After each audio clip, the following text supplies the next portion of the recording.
तो हेलो दोस्तों, जैसा कि आप सभी को पता है कि हमारा भूगोल यानी जियोग्राफी का एक सीरीज चल रहा है जिसे हम संपूर्ण एस्ट्रोनॉमी यानी अंतरिक्ष विज्ञान का जानने का प्रयास कर रहे हैं। तो सीधा सीधा हम लोग लेक्चर को स्टार्ट करते हैं। ज़्यादा बात न बकवास, सीधी सीधी बात करते हैं अपने लेक्चर की। लेक्चर के अलावा कुछ चीज़ें थोड़ा सा आपके इम्पोर्टेंट आपके फ़ायदे के बारे में सोच लेते हैं, बस थोड़ी सी 2 लाइनें बोल देते हैं।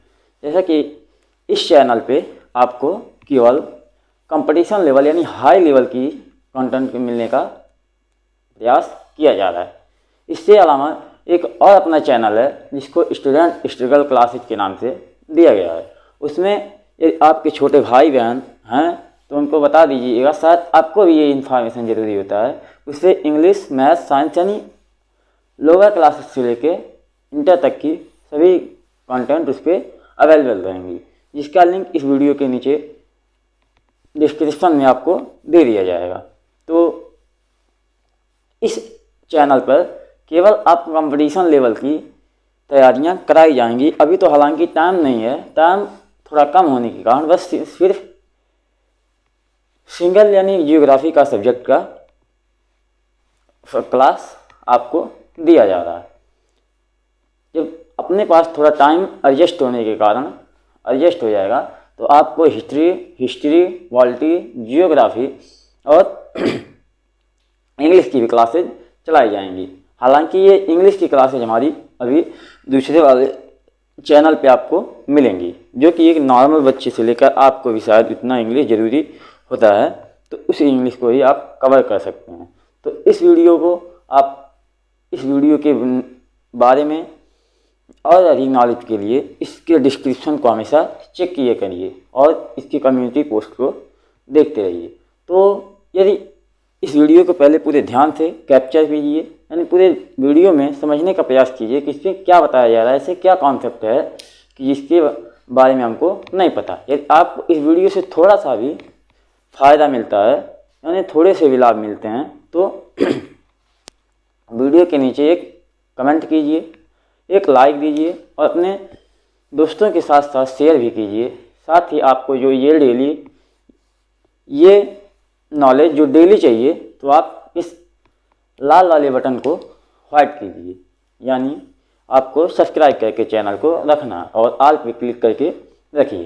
तो सीधे सीधे अब हम लेक्चर अपना स्टार्ट करते हैं। जैसा कि हमको पता हो गया था कि ब्रह्मांड यानी आसपास दिखने वाली सभी चीज़ें हमारी ब्रह्मांड के अंतर्गत आती हैं। तो ब्रह्मांड की उत्पत्ति हमें जॉर्ज लेमन तेरे, जो एक बेल्जियम के रहने वाले पादरी गुरु थे, उनके द्वारा हमको ब्रह्मांड की उत्पत्ति के बारे में हमको ज्ञान हुआ।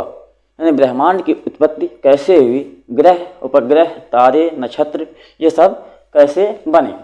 साथ ही उसके बाद अगले लेक्चर में हमने जाना उससे बनने वाले यानी ब्रह्मांड की उत्पत्ति से बनने वाले तारे, उन तारों के विभिन्न अवस्थाओं यानी तारे अपने आयु के घटते के क्रम में किस प्रकार से विभाजित होते हैं और वे अंतिम में जाके किस अवस्था में अपने तारे की अवस्था को त्याग देते हैं, यानी उनका मृत्यु कैसे होता है। ठीक उसी प्रकार हमने इसके नेक्स्ट लेक्चर थर्ड लेक्चर में हमने जाना है कि इन तारों के अतिरिक्त जो हमारे आसपास के सौरमंडल हैं वे सौरमंडल क्या होते हैं और उन सौरमंडल की उत्पत्ति कहाँ से होती है। तो इन सौरमंडल के बारे में जैसा कि हमने कल के लेक्चर में जान लिया था कि ये सौरमंडल की उत्पत्ति के सौरमंडल के बारे में बताने वाले जो व्यक्ति थे उनका नाम था कोपरनिकस। यानी सौरमंडल के बारे में सबसे पहले हमको बताने वाले वो हमारे व्यक्ति यानी भूगोलवेत्ता थे कोपरनिकस, जिन्होंने हमको बताया कि पृथ्वी सूर्य के चारों ओर चक्कर लगाती है और सूर्य ही उस पृथ्वी का मुखिया होता है। सूर्य के संपूर्ण फैमिली यानी संपूर्ण परिवार को ही हम सौरमंडल का नाम देते हैं। तो आज हम जानेंगे उस सौरमंडल में मुखिया के बारे में, यानी सर्वप्रथम किसी फैमिली के या इसके पार्टीशियन मेंबर यानी प्रिंसिपल मेंबर यानी मुखिया को जान लेते हैं तो शायद कुछ न कुछ वैरायटी उसके फैमिली के बारे में पता चल जाएगा। तो आज हम जानते हैं कि सौरमंडल के सूर्य यानी सूर्य की क्वालिटी क्या है, सूर्य होता क्या है, सूर्य की आज पोस्टमार्टम करके उसके आंतरिक एवं बाह्य संरचनाओं के बारे में अध्ययन करेंगे। तो बने रहिए और ये देखते हैं कि सूर्य आखिर कैसे बना है, सूर्य के किन किन अवस्थाओं के कारण पृथ्वी की गतियाँ क्या होती हैं और पृथ्वी पर क्या इफेक्ट पड़ते हैं। तो अब हम अपने लेक्चर को स्टार्ट करते हैं कि सूर्य के पोस्टमार्टम के बारे में।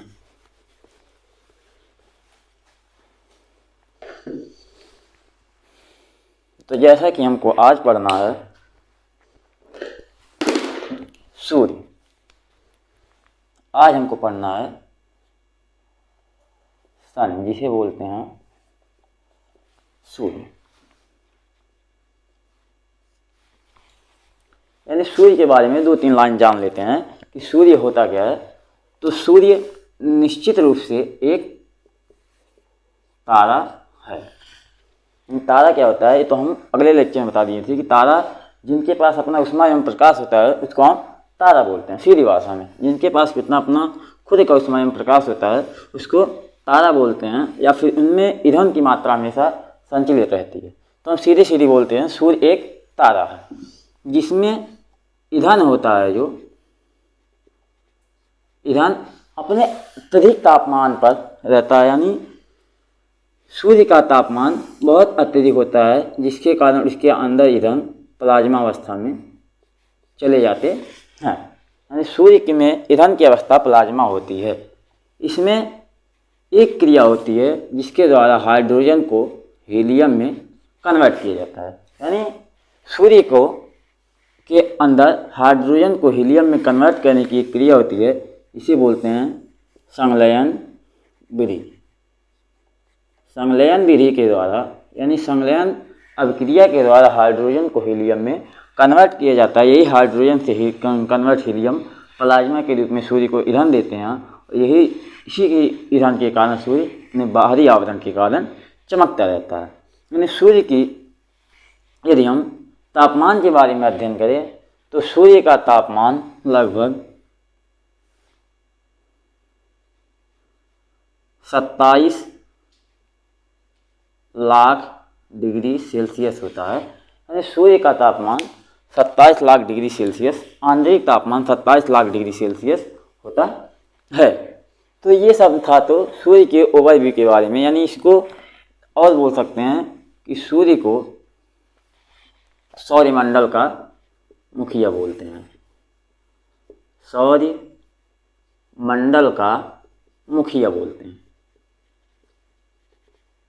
यानी पूछ ले कोई सौरमंडल का मुखिया किसे कहते हैं तो इसके बारे में हम बता सकते हैं कि सूर्य को सौरमंडल का मुखिया भी बोलते हैं। सूर्य एक तारा है जिसमें ईंधन प्लाज्मा की अवस्था में होता है। इसमें हाइड्रोजन का संलयन हीलियम में होता है जिसके कारण ईंधन हमेशा बनता रहता है। यानी सूर्य का आंतरिक तापमान 27 डिग्री सेल्सियस होता है। ये तो इस सूर्य के बारे में बाहरी यानी छोटे मोटे नॉलेज थे। तो अब इसके पोस्टमार्टम यानी सूर्य की संरचना के बारे में जानेंगे कि सूर्य आखिर बना कैसे है, सूर्य की विभिन्न क्रियाएं क्या होती हैं और सूर्य का आवरण कैसा है। तो हम सूर्य की संरचना के बारे में अध्ययन करते हैं।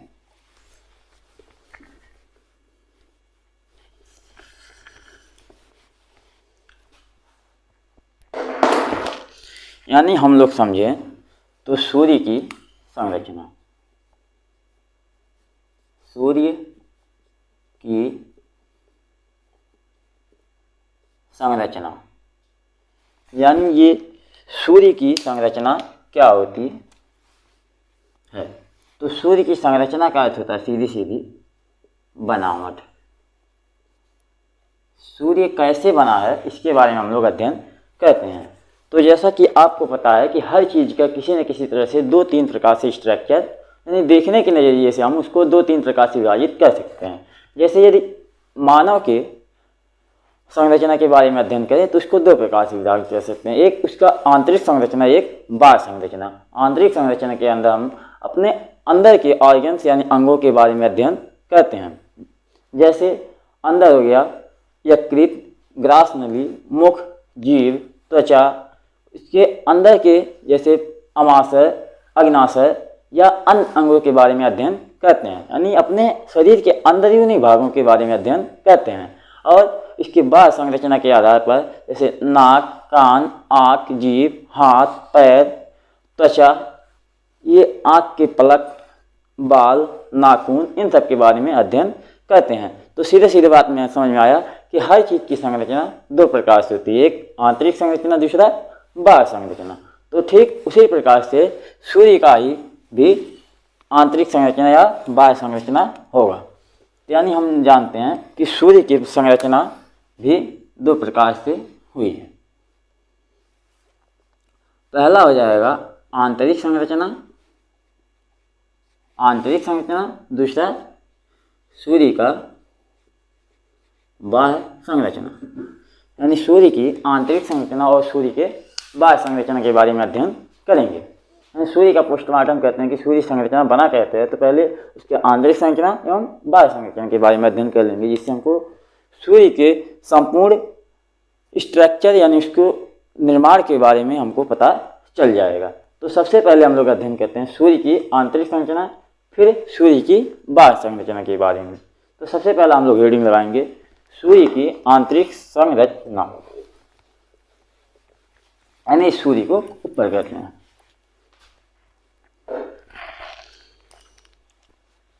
तो हमारा पहला हेडिंग हो जाएगा सूर्य का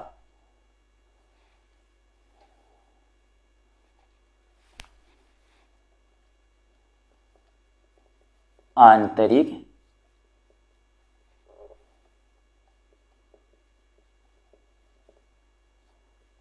संरचना, यानी सूर्य की आंतरिक बनावट कैसे है, सूर्य अंदर से हमको कैसे दिखता है, इसके बारे में अध्ययन करेंगे। तो सूर्य अंदरूनी रूप से इसकी स्ट्रक्चर कैसे है, इसके बारे में अध्ययन करते हैं, यानी सूर्य की आंतरिक बनावट के बारे में अध्ययन करते हैं। तो जैसा कि एक चक्का यानी एक कोई गोलाकार वस्तु है, यानी इस वस्तु के बारे में हमको आंतरिक रूप से अध्ययन करना हो तो क्या कर सकते हैं कि पहले उसके सेंटर वाले भाग का अध्ययन करेंगे। हाँ, पहली पोर्शन उसका सेंटर वाले भाग का अध्ययन करेंगे। तो सेंटर वाले भाग का अध्ययन करने के लिए हमको क्या करना होगा, इस पूरे आवरण को, यानी किसी, मान लीजिए ये पूरा एक फल है, यानी ये एक फल है, यानी कोई बोल दे कि हमको फल की इस एक सेंटर वाले भाग का अध्ययन करना है, यानी सेंटर वाले भाग के बारे में, केंद्र वाले भाग के बारे में जानना है। तो हमें क्या करना होगा, पहले इन बाहरी परत को किसी न किसी तरह से हटाना पड़ेगा, इस बाहरी परत को हटाना पड़ेगा, तब जाके हमको आंतरिक वाला परत मिलेगा, यानी अंदर के भाग का मिलेगा, तब जाके हम उसका अध्ययन कर पाएंगे। साथ ही साथ यदि हमको इस वाले पोर्शन का अध्ययन करना हो, यानी इस वाले पोर्शन का अध्ययन करना हो, तो हमको क्या करना पड़ेगा, तब भी इतने वाले बाहरी परत को, यानी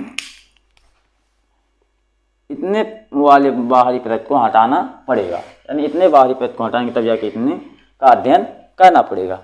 ठीक उसी प्रकार यदि हमको इन तीनों का अध्ययन करना हो तो इसको यदि इस तरह से काट लें, इसका इतना वाला पोर्शन बाहर निकाल लें, जैसे इस वाले पोर्शन को हम बाहर निकाल के एक टुकड़ा ऐसे बनाते हैं, जिसके में ये वाला पूरा सेंटर वाला भाग यहाँ पे आ जाएगा, ये वाला पूरा सेंटर वाला भाग यहाँ पे आ जाएगा, और इसके बाद वाला सेंटर वाला भाग ये पूरा इतना, जैसे इतने के बारे में अध्ययन कर लेंगे तो इसी प्रकार से इसके बारे में बता सकते हैं। तो इसके बाद इसका अध्ययन करने के लिए हम इतना पोर्शन पूरा निकाल लेंगे, जैसे ये हो गया हमारा दूसरा भाग। फिर तीसरे भाग के बारे में अध्ययन करने के लिए ये तो पूरा हमको मिल जाएगा। तो यानी हमको सूर्य के अंदर के बारे में, आंतरिक भाग के बारे में अध्ययन करना है, तो हमको इस प्रकार का एक टुकड़ा निकालना पड़ेगा, जिससे हम सूर्य के बारे में अध्ययन कर सकते हैं। तो हम अपने अध्ययन की सुविधा के लिए पूरे सूर्य को नहीं लेकर उसका एक टुकड़े के बारे में अध्ययन करते हैं, जिसके एक टुकड़े को हम ऐसे न निकाल के उसका सीधा टुकड़ा यानी उसका 1/4 वाला भाग ऐसे करके निकालेंगे, यानी सीधा बोले तो ये यहाँ से कटेगा और यहाँ से कटेगा, ये वाला पोर्शन हमारा निकलेगा। तो इस वाले पोर्शन को हम अपने बाहर काम के हिसाब से निकालते हैं। तो आपको एक चीज़ समझ में आ गया कि इतना पोर्शन क्यों हम लिए हैं, बस इनको हमको आंतरिक भाग का अध्ययन करना ही ठीक, इसीलिए इसके इतने वाले भाग का निर्माण रखे हैं। यानी सूर्य का अध्ययन करने के लिए हम सूर्य के एक टुकड़े को निकाल के रखते हैं, यानी ये हो जाएगा सूर्य की बाहरी भाग, यानी सूर्य का 1/4 भाग हमको निकाल के अध्ययन करने के लिए उसको 1/4 भाग निकालना, यानी हमको सूर्य के आंतरिक भाग के बारे में अध्ययन करना है तो हमको उसको एक चेपी के रूप में निकाल दिया। तो इसके 3 भाग होते हैं, जिसमें इसका फर्स्ट पोर्शन होता है जिसको हम बोलते हैं कोर। इसको यदि हम बोलें तो इसका नाम होता है कोर। इसी कोर में हाइड्रोजन का संलयन यानी हाइड्रोजन हीलियम में कन्वर्ट होता है, जिसमें ईंधन प्लाज्मा की अवस्था में होता है। यानी हाइड्रोजन का संलयन हीलियम में होता है, इसमें ईंधन प्लाज्मा की अवस्था में हो जाता है। इसका तापमान की बात करें तो इसका तापमान होता है 27 लाख डिग्री सेल्सियस।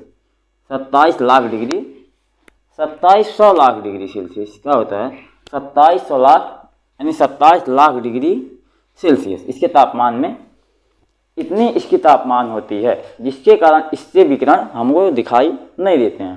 ठीक ये जो हाइड्रोजन का संलयन हीलियम में होता है तो इसी के आधार पे दूसरा वाला पोर्शन दिखाया जाता है, यानी इसके दूसरे वाले भाग का अनावरण किया जाता है। तो दूसरा वाला भाग यहाँ से ये हो जाता है, जिसको हम बोलते हैं रेडिएटिव जोन।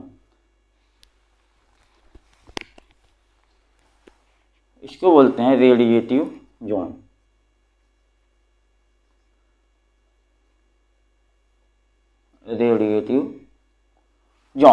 रेडिएटिव जोन इसको क्यों बोलते हैं? विकिरण क्षेत्र। इसको हिंदी में बोलेंगे तो बोलेंगे विकिरण क्षेत्र, क्योंकि इस यांत्रिकी एक अभिक्रिया होती है जिसमें हाइड्रोजन का संलयन हीलियम में, यानी संलयन विधि के द्वारा जब हाइड्रोजन का संलयन हीलियम में होता है तो उसके जो निकलने वाले विकिरण होते हैं, ये विकिरण पहली अवस्था में यानी इसका तापमान बहुत ज़्यादा होने के कारण यहाँ पे दिखाई नहीं देते हैं। तो यही किरण यहाँ निकल के हमको एक्स रे और गामा रे के रूप में दिखाई देते हैं। एक्स रे, गामा रे और जैसे हो गया हमारा फोटॉन, ये सब जाके रेडिएटिव जोन में दिखाई देते हैं। ठीक, यानी यहाँ से निकलने वाले विकिरण हमको यहाँ न दिख के आके रेडिएटिव जोन में दिखाई देता है, इसको बोलते हैं रेडिएटिव जोन। ठीक यही विकिरण जब लास्ट में जाके प्रकाश के विभिन्न अवस्थाओं से जूझता है तो ये आके कन्वेक्टिव जोन से बाहर निकलता है। तो कन्वेक्टिव जोन को बनाने के लिए इसको घेर के रखने के लिए इसमें लगे होते हैं हाइड्रोजन के छोटे छोटे सेल, यानी हाइड्रोजन के सेल आपस में लगे रहते, जुड़े रहते हैं, एक दूसरे से बंधे रहते हैं, जिससे प्रकाश को यानी तीव्र तापमान को बाहर निकलने नहीं देते। ये हाइड्रोजन सेल एक दूसरे को इतना कंजेस्टेड किए रहते हैं कि इसके तापमान के कारण हानिकारक विकिरण, अधिकतर हानिकारक विकिरण इसी में ही समाप्त हो जाती हैं। यानी इस प्रकार से हाइड्रोजन सेल हमको इतना हिसाब बनाए क्योंकि हमको इतने से ही ज़्यादा ज़रूरत है, इतना बस ऐसे इसी प्रकार के पूरे परत में हाइड्रोजन सेल का निर्माण हुआ रहता है। इसको बोलते हैं हाइड्रोजन सेल। ये हो जाएगा हाइड्रोजन सेल, यानी इसको हाइड्रोजन सेल को, लेकिन इस जैसे इतने भाग को बोलते हैं कोर, इसको रेडिएटिव जोन, इसको convective zone. VECTIVE convective zone, यानी सूर्य के सबसे बाहरी भाग को देखते हैं तो इसको बोलते हैं कन्वेक्टिव जोन, जिसमें हाइड्रोजन सेल इस प्रकार से व्यवस्थित होते हैं कि बड़े वाले हाइड्रोजन सेल अंदर की तरफ बड़े और बाहर की तरफ छोटे छोटे होते देखे जाते हैं। यानी कोई चीज़ जब इसके पास सबसे ज़्यादा एनर्जी होगा तो पहले बड़ा होगा, धीरे धीरे एनर्जी घटते जाते हुए छोटे कन्वर्ट में होते चला जाएगा। तो पहले बड़े वाले सेल उपस्थित होते हैं, ठीक उसके बाद बढ़ते बढ़ते छोटे सेल यानी बाहर की तरफ छोटे होते चले जाते हैं। तो क्या हुआ कि जब हाइड्रोजन के लास्ट वाले पोर्शन से यानी कोर वाले भाग से जब हाइड्रोजन का संलयन हीलियम में हो रहा था तो उससे निकलने वाले विकिरण हमको फोटॉन की अवस्था में दिखाई दिए। लेकिन क्या ये विकिरण यहाँ पे रुकेंगे? ऐसा हो नहीं सकता कि ये विकिरण यहाँ पे आके रुकें, क्योंकि इसका तापमान इतना ज़्यादा है कि ये विकिरण बहुत ही अत्यधिक ऊर्जा एनर्जी कहते हैं। जितना हाइड्रोजन जिसके पास जितना तापमान होता है ऊर्जा उतनी ज़्यादा होती है, तो इसका हाइड्रोजन का बहुत ज़्यादा ही तापमान था तो ऊर्जा इसके पास बहुत ज़्यादा हो जाएंगी। तो ये विकिरण जो यहाँ से निकलेंगी तो ये विकिरण हमको 3 प्रकार से देखने को मिलती हैं। यानी ये विकिरण यहाँ से निकलने के बाद 3 प्रकार के विकिरण से दिखाई देती हैं। एक तो हमारा नॉर्मल प्रकाश, ये जो नॉर्मल प्रकाश होता है हमारा सूर्य से आता है, इसको मीडियम वर्ग में रख देते हैं। यानी दूसरे प्रकार के विकिरण में आएगा जिसका तापमान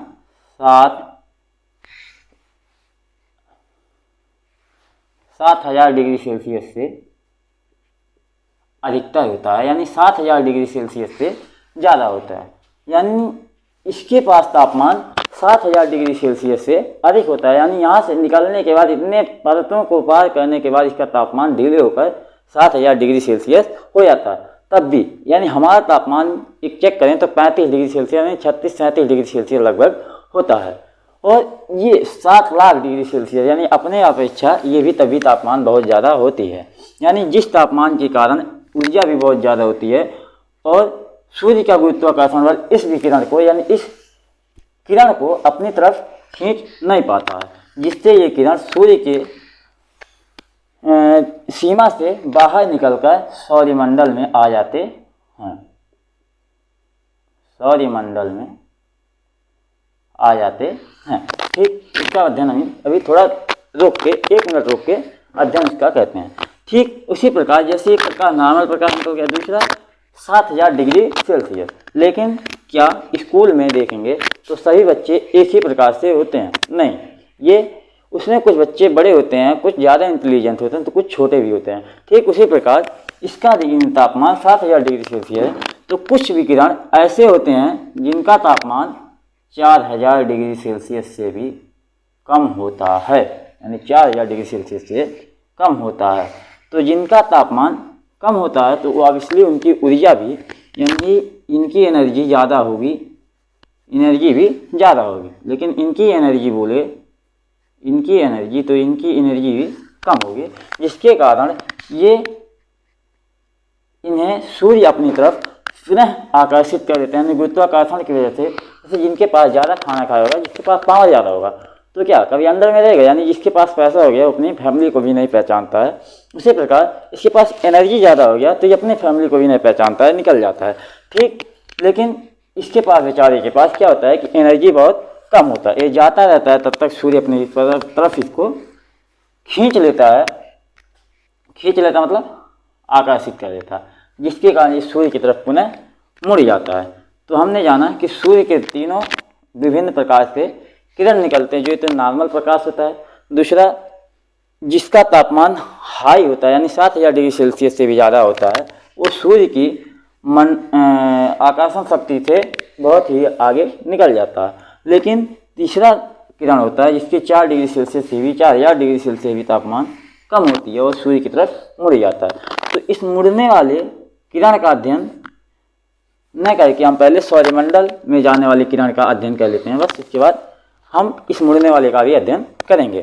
तो सबसे पहले जो सौरमंडल में जाने के कारण ये किरण जिसके पास जैसे अपने पास से पैसा अधिक हो जाता है तो क्या कहते हैं, फैमिली को छोड़ के हम जाके बाहर इधर उधर घूमने लगते हैं, यानी पैसे को उड़ाने लगते हैं। ठीक उसी प्रकार जब ये सौरमंडल से निकला, यदि इसको एक व्यक्ति के रूप में कंज्यूम करें तो ये क्या बोला कि हमको इतने दिन से तपा के रखते थे, यानी इतने तापमान से एक तो भाग के निकला है, तो ये आके सौरमंडल में इधर उधर विचरण कर रहा था।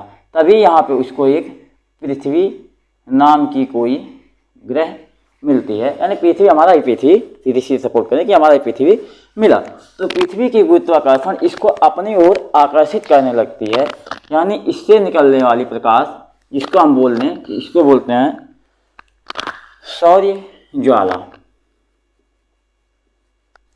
सौर्य ज्वाला यानी ऐसा प्रकाश जिसकी टेम्परेचर 7000 डिग्री सेल्सियस से अधिक होती है और सूर्य की आकर्षण शक्ति से आगे निकल जाता है, इसको बोलते हैं सौर्य ज्वाला। यही सौर्य ज्वाला जब पृथ्वी के आकर्षण शक्ति के कारण उसकी तरफ आकर्षित हो जाता है तो ये सूर्य यानी पृथ्वी की तरफ आकर्षित होने लगता है। लेकिन इसके बाहर उपस्थित ये जो बाहर इसके वायुमंडल उपस्थित है, ये वायुमंडल क्या कहता है कि इस पृथ्वी को एक कवच की भांति ढके रहता है, जिसके कारण ये जब सौर्य ज्वाला पृथ्वी पर आने की ओर आकर्षित होता है तो ये सीधे ही ऐसे करके यानी इस सौर्य ज्वाला को पृथ्वी से आने की बजाय इसको ऊपर की तरफ स्लिप कर देता है। जैसे आप देखे होंगे कि जब एक बड़े तालाब में आप किसी पतले कंकड़ पत्थर को स्लिप करते हैं यानी फेंकते हैं तो क्या होता है कि वो पत्थर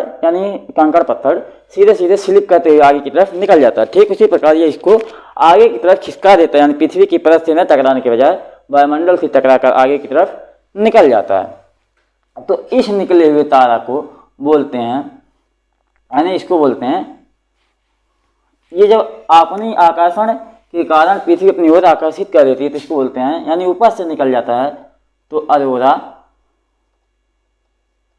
बोरियोलिस।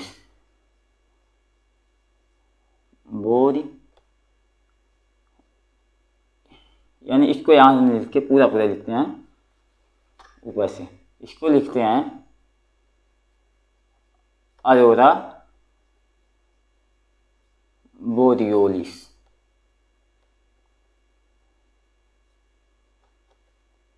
इसको बोलते हैं अरोरा बोरियोलिस। लेकिन यही कभी कभी होता है कि ये ज़्यादा ऊपर से नहीं जाके ये ऊपर से जा रहा है तो कभी कभी ये पृथ्वी के निचली सतह से भी आ जाता है।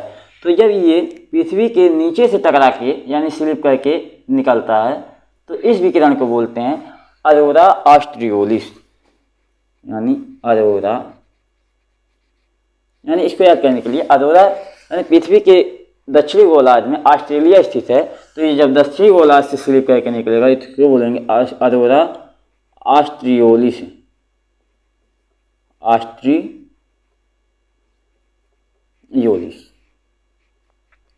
यानी जब यही प्रकाश सौर्य ज्वाला पृथ्वी के वायुमंडल के ऊपरी भाग से यानी उत्तरी गोलार्ध से टकरा के आगे निकलता है इसको बोलते हैं अरोरा बोरियोलिस, और निचली भाग से टकरा के निकलता है तो अरोरा ऑस्ट्रियोलिस।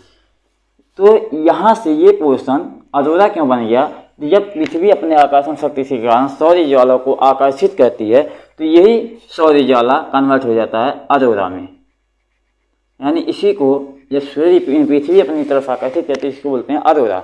अरोरा ऊपर की तरफ गई तो बोरियोलिस, यानी नीचे की तरफ गई तो अरोरा ऑस्ट्रियोलिस। ठीक, यानी ये तो अपना काम करके निकल गए। अब हमको अध्ययन करना है कि ये जो इधर की तरफ घूम के आई थी इनका क्या हुआ। तो ये जो विकिरण थी आगे की तरफ न निकल पाए तो सूर्य अपने आकर्षण शक्ति के कारण इसको आगे की तरफ यानी अपने अंदर फिर से आकर्षित कर दिया, जिसके कारण ये आके सूर्य के जब बाहरी परत से टकराएं तो क्या होता है कि इसका तापमान अधिक होता है, बहुत ज़्यादा होता है। लेकिन जब खींचा है तो यहाँ से आते आते आते आते इसका तापमान इसकी अपेक्षा कुछ न कुछ कम हो जाती है, यानी इसकी तापमान यानी 4000 डिग्री सेल्सियस की हो तो यहाँ आके उसकी तापमान कम हो जाती है। जैसे क्या होता है कि यदि रोशनी में बहुत हाई रोशनी हो, हाई लाइट हो, उसमें एक हल्का लाइट भी कर दिया जाए तो जैसे आप देखे होंगे कि बल्ब में उसका जो मेन पोर्शन यानी मिडिल वाला भाग होता है वहाँ पे सबसे ज़्यादा लाइट होता है, लेकिन पिछले भाग में वहाँ पे थोड़ा धुंधला दिखता है। क्यों?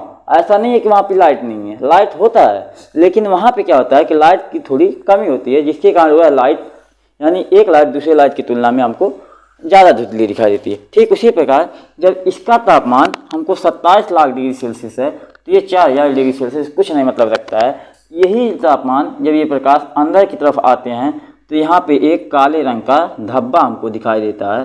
इसको बोलते हैं सन स्पॉट यानी सौर्य कलंक। इस धब्बे को बोलते हैं सौर्य कलंक। इंग्लिश में बोलेंगे तो सोलर स्पॉट, सौर्य कलंक बोलते हैं। ये जो धब्बा होता है इसको बोलते हैं सौर्य कलंक। एज्यूम करें कि आपका आँख जो है इसमें एक काली परत होती है, इसमें काली परत के अंदर भी एक छोटी काली परत होती है, यानी पूरे आँख की काली परत को हम बोल देते हैं आँख।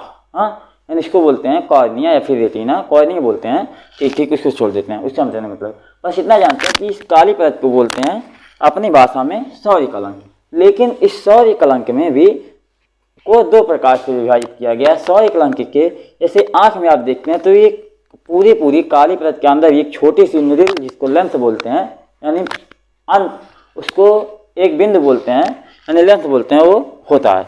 तो ठीक उसी प्रकार जैसे ये पूरा हमारा हो गया सौर्य कलंक, ठीक इसके बीच में एक पोर्शन होता है जिसको टेम्परेचर बहुत कम हो जाता है और ये ज़्यादा गाढ़ा दिखाई देता है। तो इस वाले भाग को इसको यहाँ पे कन्वर्ट करके रखे हैं, तो यही होता है सौर्य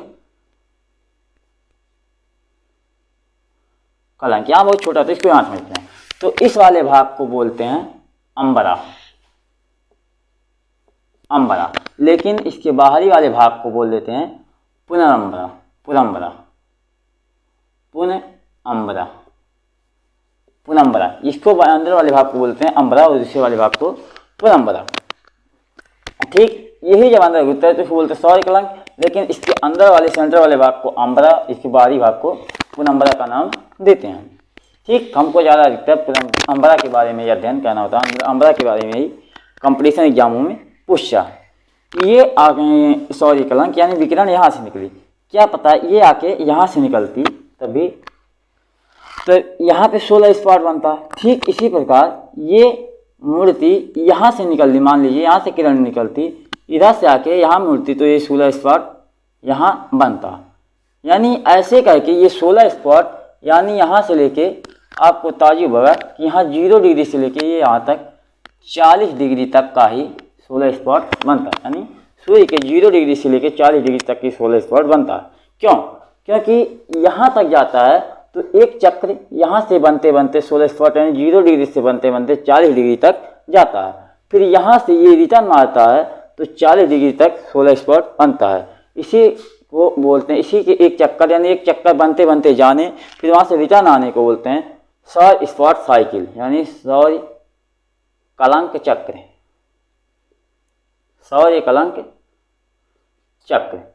इसको बोलते हैं सौर्य कलंक चक्र। यानी सौर्य कलंक एक बार सौर्य कलंक के ऊपर बढ़ते बढ़ते बनते हुए जाने फिर वहाँ से नीचे उपस्थित आने को ही बोलते हैं सौर्य कलंक चक्र। इसको बनने में हमको 11 साल का समय लगता है। यानी इसको डिफाइन करें तो 5 साल लग जाता है, यानी 5.5 साल लग जाता है जाने में। जैसे पहले धब्बा यहाँ बनेगा, यानी पहले धब्बा यहाँ बनेगा, फिर यही धब्बा आगे बनेगा, ये बनते बनते यानी 40 डिग्री तक जाते जाते इसको 5.5 साल लग जाते हैं। फिर यही जब यहाँ से रिटर्न करता है 0 डिग्री तक, ये 5.5 साल लग जाते हैं। तो 5.5 साल जाने में तथा 5.5 साल आने में, यानी टोटल मिला के दोनों हमको 11 साल का टाइम लग जाता है। तो कोई बोले एक सौर्य कलंक का टाइम कितना होता है तो हमको बता देना 11 साल। यही एक सौर कलंक चक्र में, इसको बोलेंगे एक सौर कलंक चक्र में 11 साल हो जाते हैं। ऐसे यदि 100 सौर कलंक चक्र हो जाएं तो 100 इसको बोलते हैं सोलर स्पॉट साइकिल, यानी 100 सोलर स्पॉट साइकिल को बोलते हैं solar event, solar spot event, solar spot event. यानी सौर्य कलंक वार्षिक, वार्षिक ये इवेंट माने होता है वार्षिक, यानी सौर कलंक स्पॉट, यानी 100 सोलर स्पॉट साइकिल को ही बोलते हैं एक सौर्य कलंक यानी इवेंट। Solar spot event. हाँ, और इसके यहाँ से जाने और आने तक को इसकी चुंबकीय क्षमता यानी इतनी ज़्यादा अधिक हो जाती है कि ये अपने आसपास के सभी विकिरण को अपनी तरफ आकर्षित कर लेते हैं। तो यहाँ से यानी 0 डिग्री से 40 डिग्री तक के चाप को बोलते हैं चुंबकीय चाप। चुंबकीय चाप यानी इसकी आकर्षण क्षमता बहुत अधिक बढ़ जाती है, जिसके कारण 0 से 40 डिग्री तक के चाप को बोलते हैं चुंबकीय चाप, मैग्नेटिक आर्क। तो इससे हमने सूर्य के आंतरिक संरचना के बारे में अध्ययन कर लिया। एक बार इसको फिर से रिवाइज करते हैं कि सूर्य की आंतरिक संरचना को समझने के लिए हमको इसको एक सीधी वर्टिकल में काट करके यानी तो 0 न रख करके इसको यहाँ पे भी अध्ययन करना था, फिर पिछले भाग को फिर इसको, तो हमने इसको सीधे ऐसे निकाल लिया, यानी इस वाले भाग को हम लोग वहाँ पे रख लिए। तो इतना पूरा हमको ख़त्म करना पड़ा, यानी इतने भाग से हम अपने आप को समझने का प्रयास किए।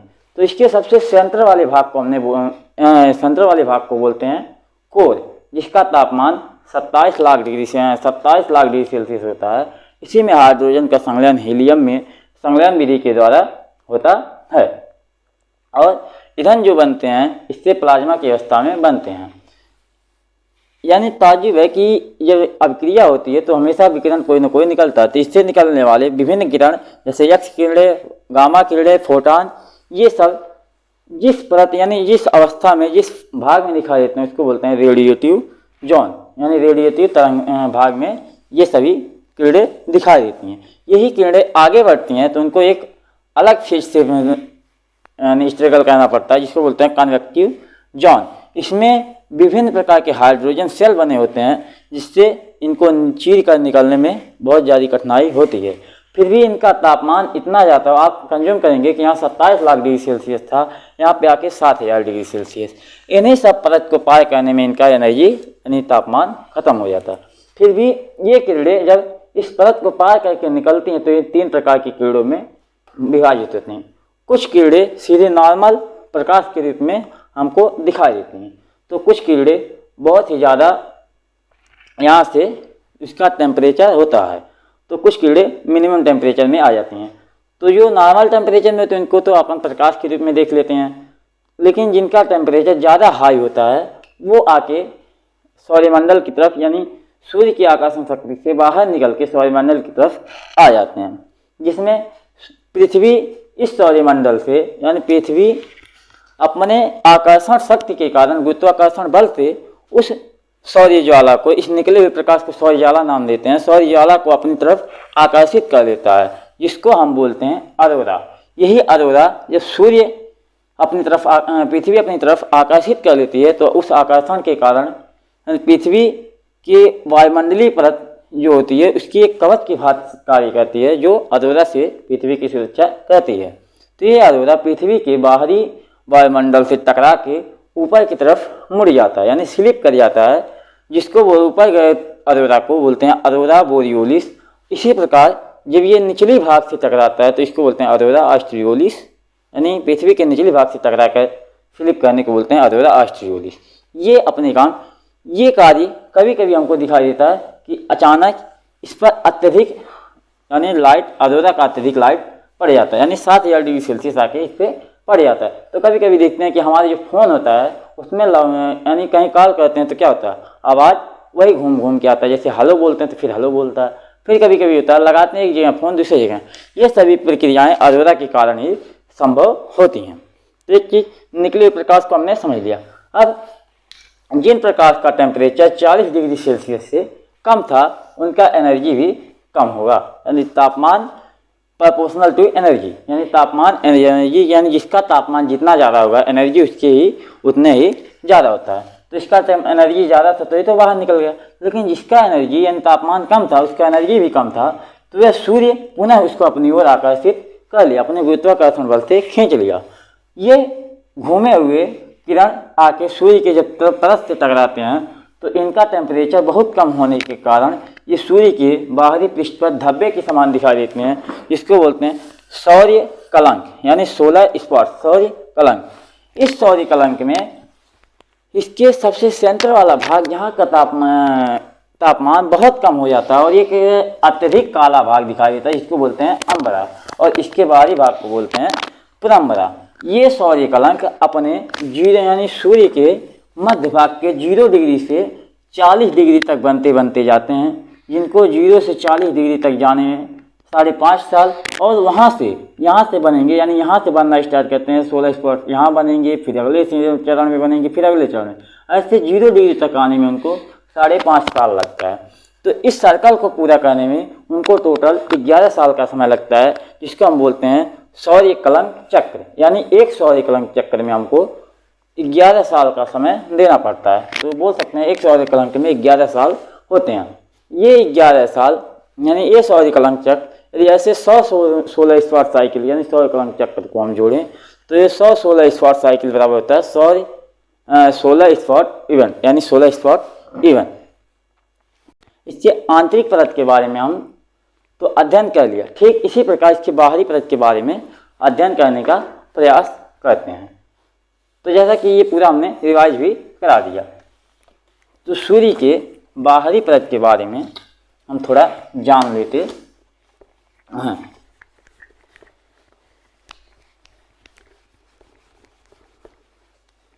तो यहाँ से हटा देंगे सूर्य की बाह्य संरचना। क्या बोल रहे हैं? सूर्य की बाह्य संरचना, यानी सूर्य के बाहरी परत के बारे में अध्ययन करना स्टार्ट करते हैं। तो यहाँ पे क्या होगा कि हमको इस वाले भाग से काम चलेगा नहीं, क्योंकि हमको इसके पूरे बाहरी भाग का अध्ययन करना है। तो हमको इसके अंदर के भाग का अध्ययन करना था, तो हम अंदर भाग ले लिए, लेकिन जब हमको पूरे बाहरी भाग का अध्ययन करना है तो हमको पूरा सूर्य लेना पड़ेगा। तो इतना भाग में लेके हमको उसको पूरा सूर्य एक साथ बनाते हैं।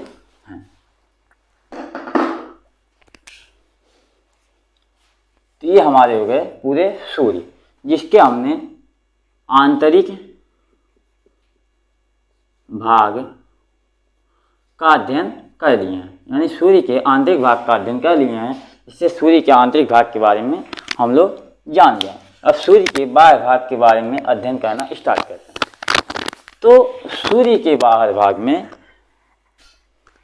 यानी इसको हम बनाएं तो सूर्य के 2 प्रकार से बाहरी भाग हमको दिखाई देते हैं। ये बाहरी भाग एक तो सूर्य के जस्ट पास में ही होते हैं, जिनको हम बोलते हैं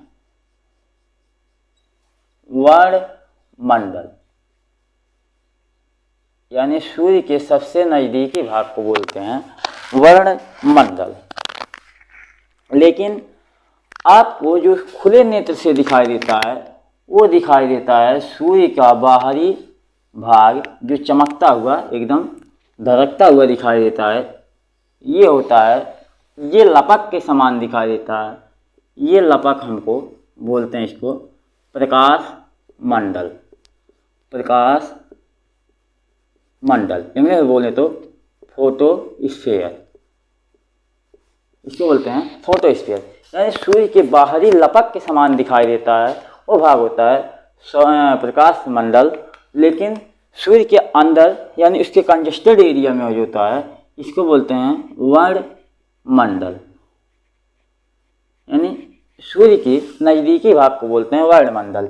ये जो पोर्शन होता है ये हमको सूर्य के यानी ये भाग हमको दिखाई नहीं देता, लेकिन दिखाई देने वाला भाग हमारा लपक के समान दिखाई देता है। जो भाग दिखाई देता है हमारा वर्णमंडल होता है, लेकिन जो लपक के समान होता है उसको बोलते हैं प्रकाश मंडल। ये सब हमारे तो नॉर्मल टाइम पे दिखाई देते हैं, लेकिन इसका एक भाग होता है जिसको हम बोलते हैं कोरोना।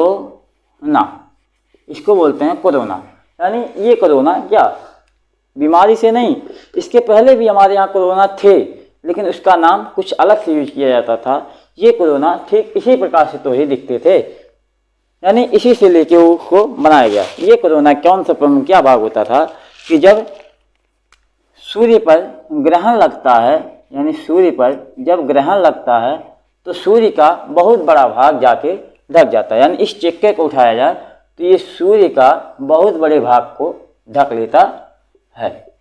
यानी इतने सूर्य ग्रहण के समय, यानी इस सूर्य के पूरे पूरे भाग को जब जाके ये पूरा ढक लेता है, तो इसके जो कुछ भाग बाहरी भाग दिखाई देते हैं, यानी इस वाले भाग से हमको सूर्य के संपूर्ण प्रकाश को एक साथ देखने को मिलता है। कहते हैं कि सूर्य ग्रहण के समय खुले नेत्र से नहीं देखना चाहिए। उसका रीजन भी आज हमको समझ में आ जाएगा। तो सूर्य ग्रहण के समय क्या होता है, उसका अधिकतर भाग जाके ढक जाता है और इसके संपूर्ण प्रकाश जो हमको पूरे सूर्य से मिलता था वो आके इसके बचे हुए भाग से ही थोड़े यानी कंजेस्टेड बचे हुए भाग से दिखाई देता है, जिसके कारण इसका संपूर्ण प्रकाश एक साथ निकलता है और तीव्र प्रकाश के कारण निकलता है। जैसे इसको नॉर्मल समझिए कि एक नाली, बहुत बड़े नाली से यदि पानी निरंतर निकलता रहे, उसमें एक गुटका डाल दिया जाए और ये पूरा नाली को ढक ले और कुछ ही भाग से पानी निकलता जाए, तो इसमें प्रेशर बहुत ज़्यादा बढ़ेगा। ठीक उसी प्रकार से पूरे भाग से प्रकाश नहीं आ सकने के कारण इतने ही भाग से आता है, जो बहुत ही ज़्यादा हानिकारक होता है। इसीलिए बोलते हैं इसको खुले नेत्र से नहीं देखना चाहिए। तो इसी जो भाग दिखाई देता है इसी को बोलते हैं कोरोना। कोरोना यानी इसके भी यानी बाहरी भाग के आधार पर हो गया प्रकाश मंडल, वर्णमंडल और कोरोना। तो इसमें सबसे बाहरी भाग हो जाएगा प्रकाश मंडल, मध्य भाग कोरोना और थर्ड भाग वर्णमंडल हो जाएगा। यानी इस प्रकार से हमने पृथ्वी के बाहरी एवं आंतरिक संरचना के बारे में अध्ययन कर लिया। तो आप अब मिलते हैं अगले वीडियो में। तो इस वीडियो में कमेंट करके बताइए कि सूर्य इतना दहकता हुआ आग के गोले के समान हमेशा क्यों दिखता है और इसके जो ईंधन है हमेशा क्यों एक ही समान दिखाई देते हैं, यानी हमेशा इसका ईंधन खत्म नहीं होता। पहले क्वेश्चन हो गया। दूसरा क्वेश्चन आपको बताना है कि ये जो सूर्य ग्रहण यानी सूर्य ग्रहण में होता है, सूर्य ग्रहण में सूर्य के सामने कौन आ जाता है और सूर्य को खुले नेत्र से क्यों नहीं देखना चाहिए। क्या इसमें कोई धार्मिक रीजन है या फिर साइंटिफिक रीजन है। यदि आप पूरे वीडियो को देखते हैं तो वीडियो को आपको सब कुछ इसी वीडियो में बताया गया, इसी लेक्चर में ही बताया गया है। तो मिलते हैं आप अगले वीडियो में। तो इस वीडियो के लिए यदि आपको थोड़ा सा भी फायदा मिला हो तो इस वीडियो को लाइक करें, नीचे कमेंट करके बताएं कि यदि कुछ कमी रह गई हो तो इसको हम अगले वीडियो में सुधारने का प्रयास करेंगे। तो मिलते हैं अगले वीडियो में। इस वीडियो को लाइक करें, कमेंट करें और सब्सक्राइब करें और जल्द ही बताएं इस दोनों क्वेश्चनों का उत्तर। Thank you. जय हिंद, जय भारत।